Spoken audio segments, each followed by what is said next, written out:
This is shelf number 5 in my bookshelf porn series.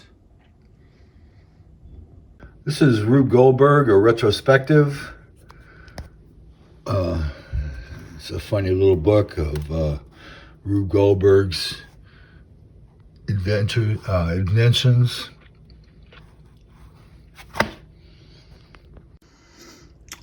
This is Comics 2000 by the Association in Fantagraphics Books. This monstrous book contains 2,000 pages of wordless comic strips by, several hundred artists from all over the world. And because the strips are wordless, presumably anyone can read them.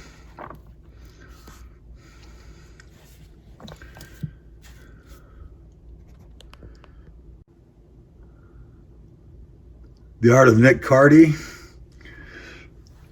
These are fun books, biographies and art collections by various artists.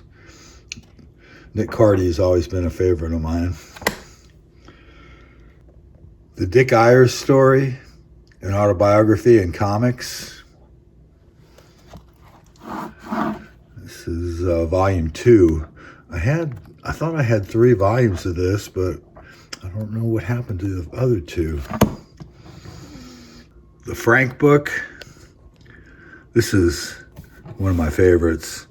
It's great, by the great Jim Woodring. Also, I got this autograph plate from something or other. It wasn't from this book, but I keep it in this book.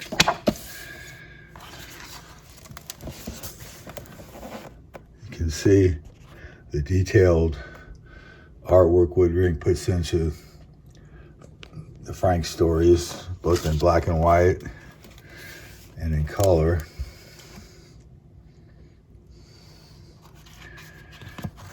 I think there's some color in here. Yeah.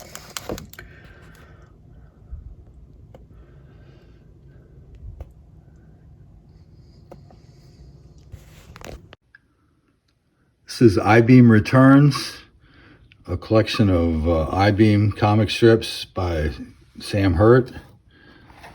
I think this was a self-published book. If you've never seen I-Beam, it's kind of a fun strip. Have it placed in Austin.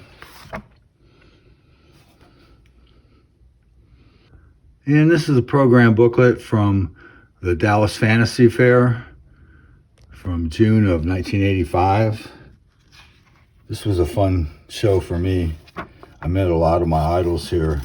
I got a lot of autographs. I didn't get them all. I didn't get everyone's autograph that I met, but I got John Byrne and C.J. Cherry and Philip Jose Farmer.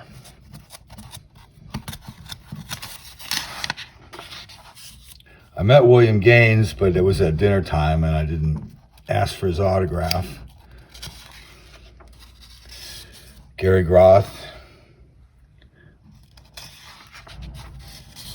Jack Jackson, and I met Kane and Kurtzman, but again, I didn't have the booklet with me. That was later.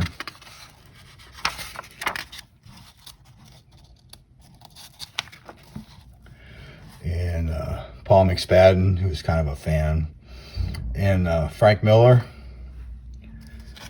probably the big name that I've got in this booklet.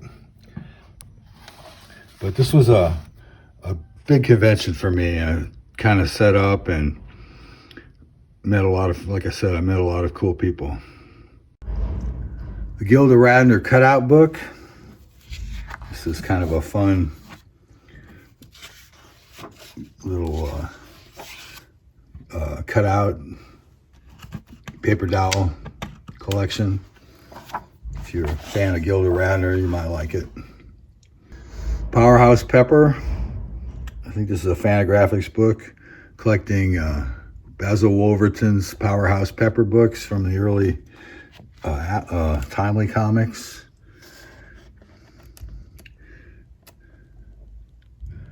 was quite a character. And this is Booty by Booty Rogers, a biography collection of this great cartoonist. If you haven't seen his work, I suggest you look for a copy of this book. It's very interesting. This is Tarzan, complete Russ Manning Daily Strips, Volume 1, from 67 to 69. I would like to have several more of these books, but they're kind of pricey and kind of hard to find nowadays. I got this one because the dust jacket was kind of mangled. I got it kind of cheap. But you can see Russ Manning's artwork is pretty amazing.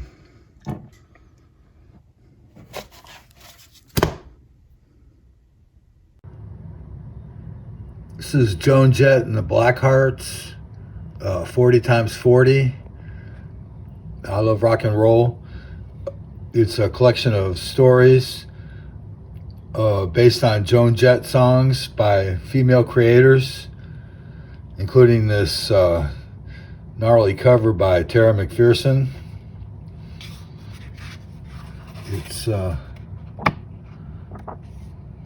fun book. I enjoyed it. It's kind of a flip book too. And this little book is Understanding History by Bertrand Russell. I enjoy his writing. He puts a lot of, it's kind of dated now, but he talks about China and various countries with things that I think are still resonate today. And these are Tintin editions that reprint 3 adventures in each volume. They're kind of small, as you can see, and kind of tough to read for my little eyes, but I picked them up cheap and they're fun reading. Man of Two Worlds, The Life in Science Fiction and Comics, Julius Schwartz. He was editor at DC for a long time. Before that, he was a talent agent for science fiction writers back in the 30s and 40s and 50s. Quite an interesting life. Steve Ditko's Static, a little trade paperback, chapters 1, 2, 3, 4, and 5 collected. I think that Ditko really liked this Static series. He had complete control over it. I think he published it himself. It's kind of a cool little book. And these are Mouse, volumes 1 and 2. The number 1 on the left is my first printing that I bought when it first came out. The volume 2 is a later edition that I got at Half Price Books, I think. You probably already know everything about Mouse. It's the story of Art Spiegelman's father's survivor's tale of being in the Nazi camps. And the characters are mice and the Nazis are cats. This next batch of books are non-comic related. I'm just going to go through them really quick so you can get an idea of some of my interests. This is volume 1 of the Selected Papers by S. Chandrasekhar, who is called Stellar Structure of Stellar Atmospheres. And my sister edited his this series of books for the University of Chicago, and this was autographed by him. He's a Nobel Prize winner. A biography of the English language. This was kind of an interesting book. I'm always interested in language. And this is the World Family Library edition of Shakespeare. Wild Fruits by Henry David Thoreau. Native Harvest. It's a book of native plants. Then and Now.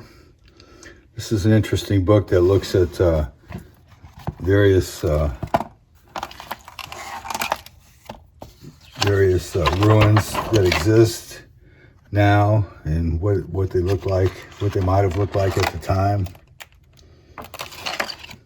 Interesting book. This is the book of Proverbs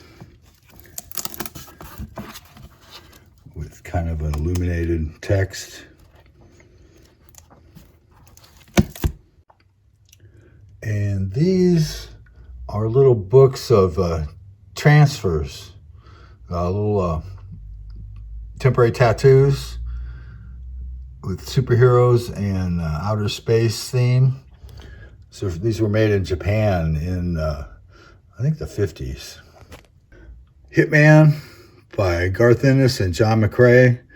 Trade paperback, reprinting the first 3 issues, and I think his first appearance. This was a great series. I really enjoyed it. This is The Wolf, cartoons by the character The Wolf by Sergeant Leonard Sansone. It's World War II cartoons, again on that World War II thin paper. You can see a few examples of his cartooning, popular during the war. Red Rocket 7 was a great little book that came out, it must have been in the early 90s. And this is my run, number 1, 2, number 3, number 4, number 5, number 6, and number 7. You can see it's kind of a sci-fi rock and roll type adventure. Lots of fun. Also on this shelf is this little box that contains this little 300, I think it's an earring or a stick pin. It came out at the time of the comic book. A couple other little pins, an American flag, and something called Rally Day.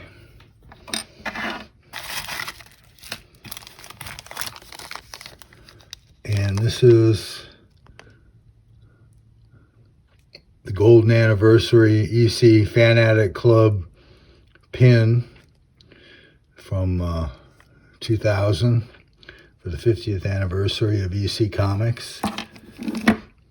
And finally, there's this patch, Golden Anniversary EC Fanatic Club 50th year, 1950 to 2000.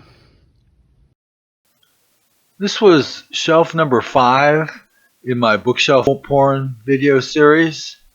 I hope you enjoyed it, and if you liked it, go ahead and like it.